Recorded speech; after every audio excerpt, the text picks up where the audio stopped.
Praise the lord.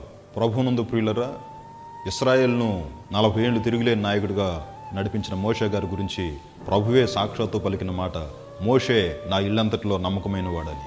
నీ జీవితంలో, నీ సేవా జీవితంలో, నీ పరిచర్య విషయంలో, దేవుడు నీకు అప్పగించిన విషయాల్లో నువ్వు నమ్మకస్తుడివి అని దేవుడు చెప్పగలడా?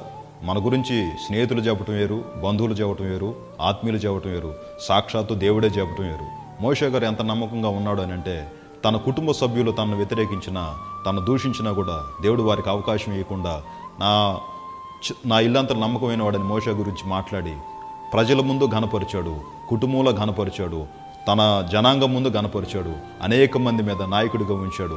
నిన్ను ఐగుప్తు మీద తీర్పరిగా నియమించిన వాడెవడు అన్న ఐగుప్తు దేశంలోనే తిరుగులేని నాయకుడిగా రాజులు సైతం భయపడి గౌరవించే విధంగా మోషే గారిని తీర్చిదిద్దాడు. నేటి దినాల్లో కూడా దేవుని ఇల్లంత నమ్మకంగా ఉండే ధన్యత కొరకు నువ్వు కూడా సిద్ధపడు.